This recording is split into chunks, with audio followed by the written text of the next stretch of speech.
सच में बहुत फर्क है आप में और हम में, बहुत फर्क है। ठीक कह रहे हो, बहुत फर्क है। आप केवल वायदे करते थे, हम वायदे निभाते हैं। आप केवल वायदे करते थे, हम वायदे निभाते हैं। आप पीएम को, एलजी को, दूसरे राज्यों की सरकारों को गाली देते थे, हम मिलके काम करने के इरादे। आपकी पढ़ी लिखी सरकार अपनी बुद्धि का उपयोग षड्यंत्रकारी योजनाएं बनाने में लगाती थी, षड्यंत्रकारी योजनाएं, पढ़ी लिखी सरकार। और हम दिल्ली की समस्याओं के निराकरण में अपनी समझ का उपयोग करने वाले हैं। बहुत फर्क है, बहुत फर्क है सर, बहुत फर्क है। आपने अपने लिए शीश महल बनवाया, हम गरीबों के घर बनवाएंगे। इसलिए मैं आज इस सदन में ये बात कहना चाहती हूं कि मोदी जी को मिले एक एक वोट का कर्ज चुकाऊंगी और दिल्ली वालों की दीदी रेखा हूं, जनता के हित में काम करके दिखाऊंगी।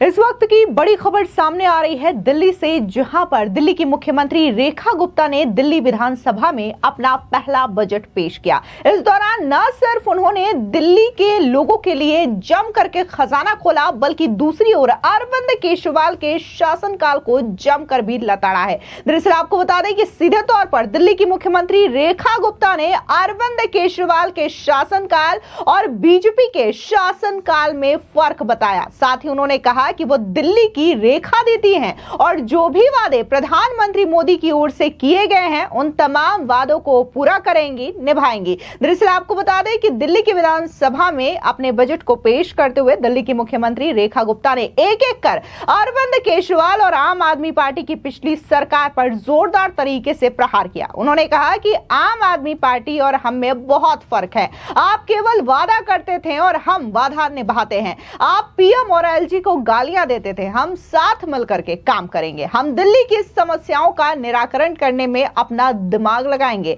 आपने अपना शीश महल बनवाया, हम गरीबों के लिए घर बनवाएंगे। आपने लाखों रुपए के टॉयलेट बनवाए, पॉट बनवाए, हम झुग्गी वालों के लिए शौचालय बनवाएंगे। सुनिए और क्या कुछ दिल्ली की मुख्यमंत्री रेखा गुप्ता ने अरविंद केजरीवाल के शासनकाल और बीजेपी के शासनकाल की तुलना करते हुए कहा। प्रगति की धमनियां बनेंगी। अब दिल्ली की कनेक्टिविटी सिर्फ ट्रैफिक सुधार नहीं, आर्थिक विकास का इंजन बनेंगी।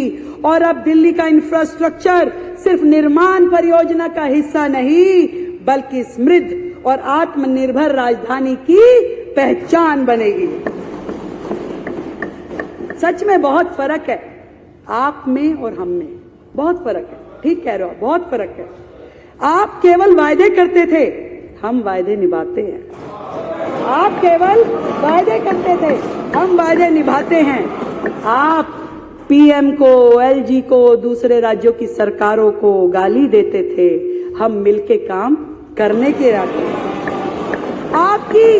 आपकी पढ़ी लिखी सरकार अपनी बुद्धि का उपयोग षड्यंत्रकारी योजनाएं बनाने में लगाती थी, षड्यंत्रकारी योजनाएं, पढ़ी लिखी सरकार। और हम दिल्ली की समस्याओं के निराकरण में अपनी समझ का उपयोग करने वाले हैं। बहुत फर्क है, बहुत फर्क है सर, बहुत फर्क है। आपने अपने लिए शीश महल बनवाया, हम गरीबों के घर बनवाएंगे।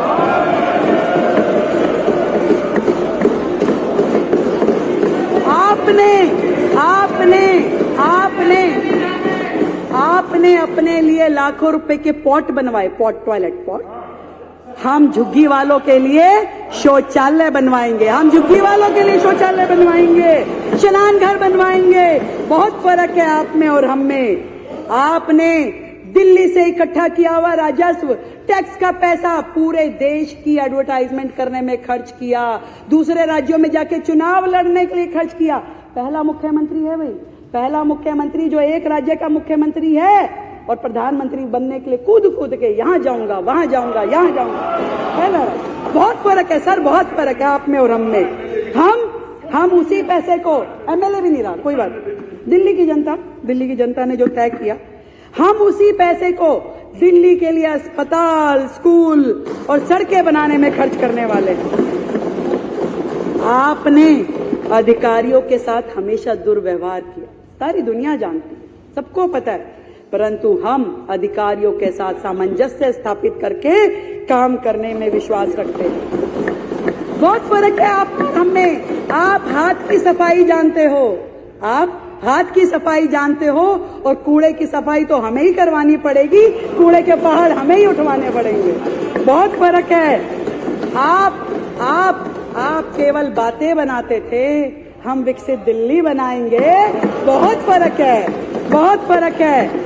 और ये भी बता दूं आपको कि कुछ देर की खामोशी है, कि कुछ देर की खामोशी है, फिर शोर भी आएगा। कभी तुम्हारा दौर आया था, अब हमारा दौर आएगा।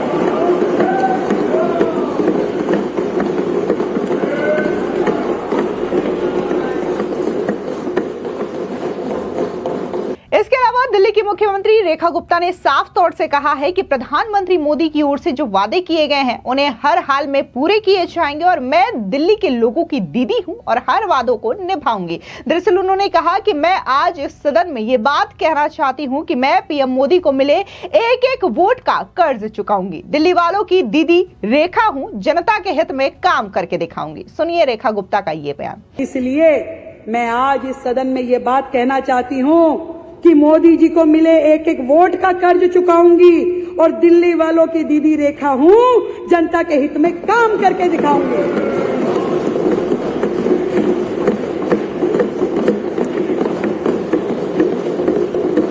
ऐसे चलवा दो भाई।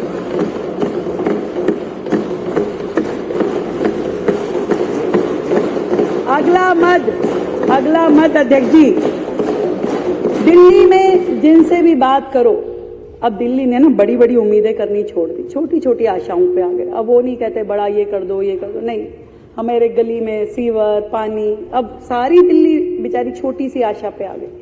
बहुत बड़ा तकलीफ का मुद्दा है दिल्ली के लिए सीवर और पानी। Access to water and sanitation and Yamuna cleaning, ये हमारा अगला फोकस एरिया है। स्वच्छता, शुद्ध पानी, स्वच्छ यमुना का अभियान बनेगा दिल्ली की पहचान, बनेगा दिल्ली की पहचान। अध्यक्ष महोदय, पानी केवल प्रकृति का उपहार नहीं है, ये हमारी इस पूरी सभ्यता का आधार है। स्वच्छ जल और स्वस्थ जीवन की गारंटी है। निर्मल नदियां संस्कृति की पहचान है। दिल्ली में प्रत्येक नागरिक को क्लीन वाटर और सैनिटेशन उपलब्ध कराना हमारी सरकार की प्राथमिकता है। और मुझे बड़ी खुशी है कि मैं आपको ये बताऊं कि इस हेड में हमने दिल्ली के लिए ऐतिहासिक बजट रखा है 9,000 करोड़ रुपए का, 9,000 करोड़ रुपए का, जो पुरानी की सरकारों की तिगुना है। हमारा लक्ष्य है कि दिल्ली की 3 करोड़ की आबादी को स्वच्छ जल उपलब्ध कराना है। आज दिल्ली की दैनिक मांग जो है 1290 एमजीडी पानी की है, परंतु मिल हमें 1000 एमजीडी पानी पाता है, 900 कुछ। परंतु इस पूरे अंतर को पाटना जरूरी है। दिल्ली में आज की डेट में मैं कहूं तो हम तो फायर फाइटिंग अरेंजमेंट्स कर रहे हैं, परंतु धीरे धीरे धरातल पे चीजें आती हुई दिखाई देंगी। जब पूरी चरम गर्मी होती है दिल्ली में, तो पूरी दिल्ली एक ही चीज देखती है, टैंकर घोटाला, टैंकर घोटाला, घोटाले सामने आते हैं। इस बार हमने दिल्ली में इस टैंकर घोटाले को समाप्त करने के लिए वाटर टैंकर्स में जीपीएस सिस्टम लगाने की व्यवस्था की है, जो कि एंड्रॉइड मोबाइल ऐप से जुड़ा होगा। उस पर लिखा होगा दिल्ली जल बोर्ड टैंकर डेवलपमेंट करेंगे, और नागरिक, वहां के लोकल रेजिडेंट RWA अपने टैंकर की मॉनिटरिंग कर सकती है, ट्रैकिंग कर सकती है। तो सब में जीपीएस होगा और एक उसका कमांड सेंटर यहां पे होगा, जिसके माध्यम से उनको ट्रैक किया जाए। हमने 10 करोड़ की लागत से जल क्षेत्र की परियोजनाओं के लिए, क्योंकि पूरी की पूरी दिल्ली बस्ती चली गई, कभी एक प्लान्ड वे में नहीं बसी। आज यहाँ पाइपलाइन डाल दी, कल को उखाड़ दी, कल को कहीं और जड़ दी, पहले सड़क बन रही है, फिर पाइपलाइन डल रही है। ऐसा पूरा का पूरा दिल्ली में कहाँ 9 मीटर डायमीटर की सीवर लाइन चाहिए कि उससे बड़ी चाहिए। लोग परेशान हैं। ना ऐसी कोई प्लानिंग हुई कि 100 साल की विजन के साथ में दिल्ली को डेवलप किया जाता। आज जितनी भी सीवर लाइन है, जितनी भी पानी की लाइनें हैं, वो दिल्ली में जर्जर अवस्था में है। लोग उस पानी की लाइन क्योंकि जर्जर है तो उसमें सीवर का मिक्सिंग पानी इस्तेमाल करने के लिए मजबूर हैं। ऐसा पानी आप ये समझिए नहाना धोना तो छोड़ो, घर में पोछा लगाने के भी काबिल नहीं है। और सीवर बैक होना और ओवरफ्लो होना तो दिल्ली का फीचर बन गया है।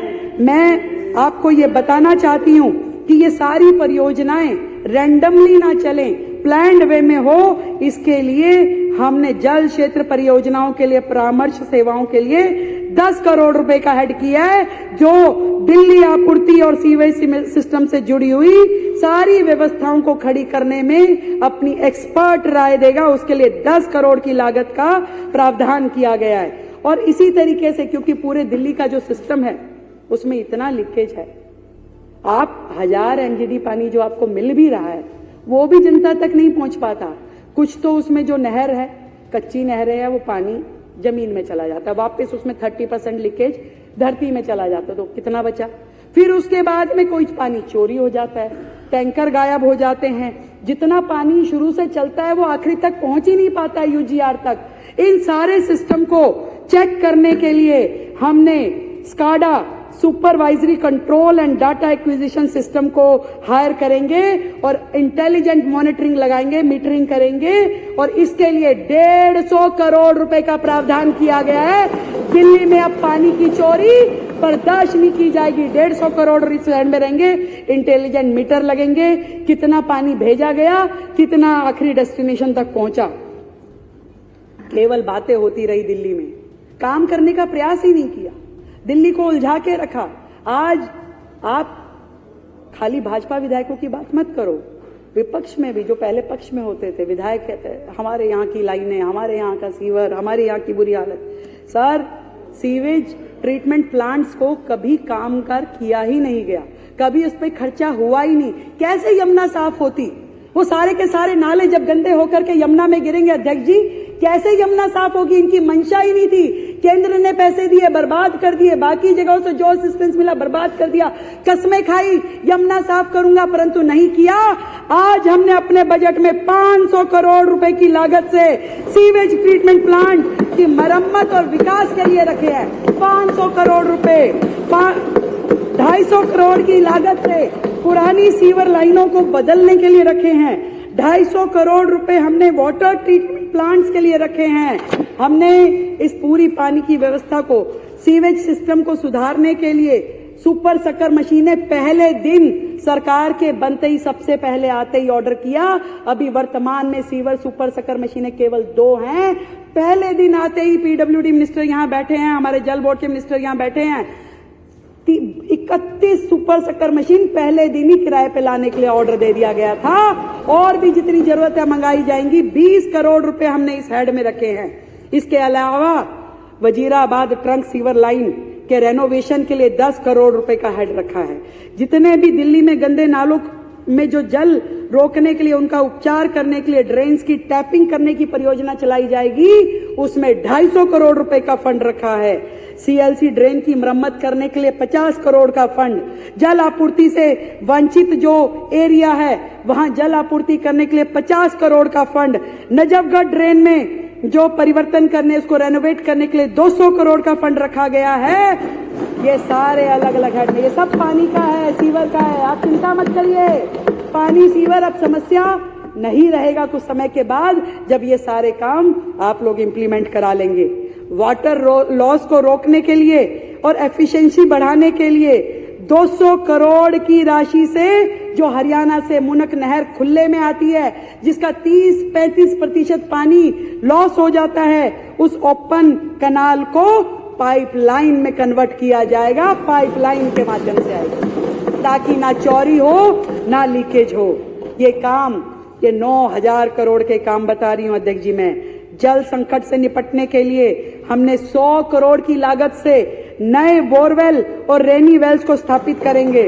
हम अध्यक्ष जी, शिक्षा शैक्षणिक उत्कृष्टता को प्रोत्साहित करने के लिए हमने बच्चों को निशुल्क लैपटॉप देने का बात अपने संकल्प पत्र में भी कही थी और उस दिशा में इस बार हम 1200 बच्चे जो 10वीं पास करके 11वीं में जाएंगे उनको लैपटॉप देंगे और उस मद में हमने 7.5 करोड़ की राशि रखी है।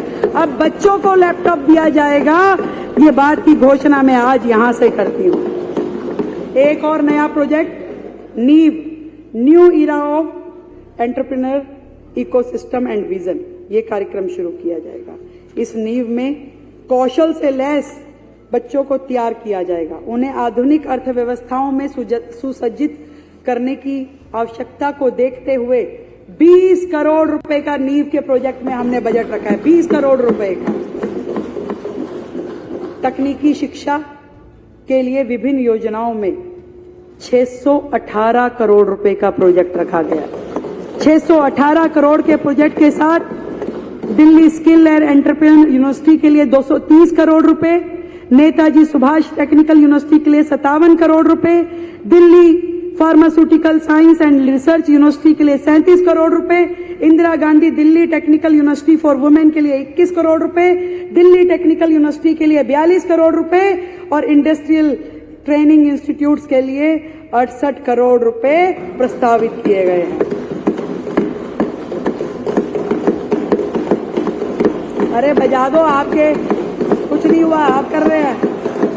सिटी में, दिल्ली में शिक्षा का इंफ्रास्ट्रक्चर बढ़ाने के उद्देश्य से नरेला में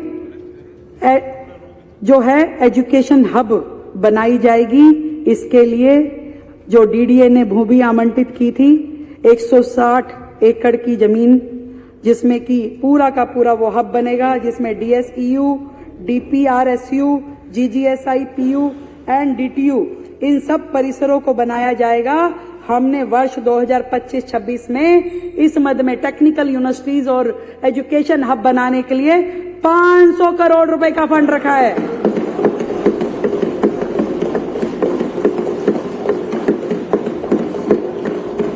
इसमें स्पोर्ट्स यूनिवर्सिटी भी है। स्पोर्ट्स यूनिवर्सिटी जो घेवरा मोड़ पे है उसके लिए भी हमने फंड रखा है। आईटीआई पूसा परिसर के पुनर्विकास, आईटीआई शादरा परिसर के निर्माण का प्रस्ताव, आईटीआई पूसा परिसर के पुनर्विकास और अतिरिक्त भवन के निर्माण के लिए 20 करोड़ रुपए का बजट प्रस्तावित है। प्रस्ताव किया गया है कि अधिक से अधिक कुशल लेकिन असंगठित क्षेत्र में कार्यरत श्रमिकों की पहचान की जाए, उन्हें मानकीकृत प्रमाणन प्रक्रिया और अल्पकालिक पाठ्यक्रमों के माध्यम से औपचारिक और संगठित क्षेत्र में लाया जाए, जो विभिन्न विश्वविद्यालयों संस्थानों के माध्यम से संचालित किए जाएं। इससे उनकी बाजार उद्योग में रोजगार प्राप्त करने की क्षमता भी बढ़ेगी और वो अन्य स्थानों पर भी जुड़ पाएंगे। युवाओं में स्टार्टअप को बढ़ावा देने के लिए हमने अलग अलग सेंटर खोल करके उनको फाइनेंशियल असिस्टेंस देने के लिए भी पूरा प्रावधान किया है। प्रशिक्षण और तकनीकी शिक्षा के विभाग के लिए कुल 886 करोड़ रुपए का बजट आवंटित किया गया है। हमारी सरकार का संकल्प स्पष्ट है, बिल्कुल स्पष्ट है कि हर नागरिक को बेहतर स्वास्थ्य सुविधाएं, हर बच्चे को उच्च गुणवत्ता वाली शिक्षा मिलेगी ही मिलेगी।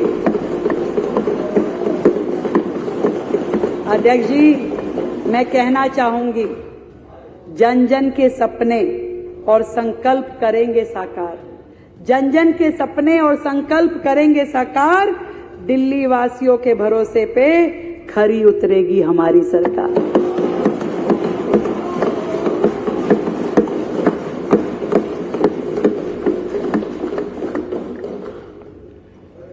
अगला सेक्टर जिसकी बात करूं मैं, टूरिज्म, आर्ट, लैंग्वेज और कल्चरल प्रोग्राम, विरासत भी और विकास भी की सोच के साथ दिल्ली को विश्व पर्यटन केंद्र बनाना है। अध्यक्ष महोदय, हम तो शुरू से दिल्ली में पढ़े बड़े, दिल्ली से छात्र जीवन से अपना राजनीतिक सफर भी शुरू किया। मैंने हमेशा पाया कि दिल्ली एक बहुत ही खूबसूरत शहर बन सकता है। यहाँ पे ऐतिहासिक धरोहर है और इतिहास और विकास यहाँ का ऐसा है जो पूरे देश से दिल्ली को जोड़ता है। मिर्जा गालिब का वो शेर मुझे याद आता है कि एक रोज अपनी रूह से पूछा कि दिल्ली क्या है। एक रोज अपनी रूह से पूछा कि दिल्ली क्या है, तो जवाब में यूं कह गई कि ये दुनिया मानो जिस्म है और दिल्ली उसकी जान है। ये दिल्ली उसकी जान है, देश की प्रतिष्ठा है, देश का अभिमान है। दिल्ली केवल एक शहर नहीं है, यह सदियों का इतिहास है, कला है, संस्कृति है और परंपराओं का जीवंत संगम है। दिल्ली में लाल किले की वीर गाथा से लेकर बंगला साहिब की अरदास तक, इंडिया गेट की शान से लेकर अक्षरधाम की दिव्यता तक, हर कोना एक अनूठी कहानी कहता है। हर कोना एक अनूठी कहानी कहता है। हमारी सरकार का संकल्प है, भाई अभी तक तो क्या था, दिल्ली लड़ाई झगड़े, गाली गलौज, तू मैं से ही जानी जाती, और नहीं तो यहाँ के नेता वहां भाग भाग के ऐड देते थे, वो पता दिल्ली से आए हैं भाई। पर अब हमारी सरकार का संकल्प है कि दिल्ली को विश्व पर्यटन मानचित्र पर एक प्रमुख केंद्र बनाना है। दिल्ली की कला संस्कृति को राष्ट्रीय और अंतर्राष्ट्रीय स्तर पर बढ़ावा देना है। हमारी भाषाई विरासत को संरक्षित और सशक्त करना है। विश्व को विश्व पर्यटन का केंद्र बनाने के लिए और पर्यटन क्षेत्र में योजनाओं के लिए पिछले वर्ष की तुलना में डबल 117 करोड़ के खर्च का मैं प्रस्ताव रखती हूं। 117 करोड़ का, जहां पे एक और सोनिया विहार से जगतपुर तक यमुना नदी में नौका पर्यटन भी शुरू किया जाएगा, जिसका एमओयू हमने पीछे साइन किया। और दूसरी ओर दिल्ली की ब्रांडिंग की जाएगी। दिल्ली देश की राजधानी, उसकी ब्रांडिंग करके पॉजिटिव हिस्सा जो दिल्ली का है वो जनता के सामने आए और नई जनरेशन जो है वो भी दिल्ली से जुड़े। इसके लिए हमने 25 करोड़ रुपए का परिव्यय प्रस्तावित किया है। दिल्ली के विशिष्ट और उभरते क्षेत्र में, पर्यटन के क्षेत्र में यंग प्रोफेशनल्स को तैयार किया जाएगा। फेलोशिप प्रोग्राम आयोजित किए जाएंगे। इसके लिए हमने उनके लिए 2 करोड़ रुपए का फंड रखा है। दिल्ली में अंतर्राष्ट्रीय स्तर के फिल्म महोत्सव आयोजित किया जाए। कभी नहीं हुआ दिल्ली में, कभी नहीं हुआ, पर दिल्ली में ये सब हो ताकि दिल्ली में टूरिज्म भी बढ़े। देखो टूरिज्म तो मैं तो सोचती हूँ कि शिक्षा का टूरिज्म, हेल्थ का टूरिज्म और दिल्ली का अपना ये टूरिज्म सब बढ़ना चाहिए। और इन सारी सुविधाओं के लिए इस वर्ष हम एक अंतर्राष्ट्रीय फिल्म महोत्सव दिल्ली में आयोजित करेंगे। दिल्ली में आयोजित होगा पहली बार, ताकि दिल्ली को फिल्म गंतव्य के रूप में, सांस्कृतिक रूप में समृद्ध और प्रचारित और प्रसारित किया जा सके। और इस उद्देश्य से हमने 30 करोड़ रुपए का फंड दिल्ली के लिए यहां पे रखा है। हम दिल्ली में वार मेमोरियल, कर्तव्य पथ, प्रधानमंत्री संग्रहालय, नया संसद भवन, अमृत उद्यान, ऐसी अनेक यशोभूमि, भारत मंडपम, इतनी चीजें जो दिल्ली में नई बनी हैं, उन सबको भी इस पर्यटन सर्किट में विकसित करके शामिल करें। देखें तो सही देश कि दिल्ली में कहां तक विकास हुआ है।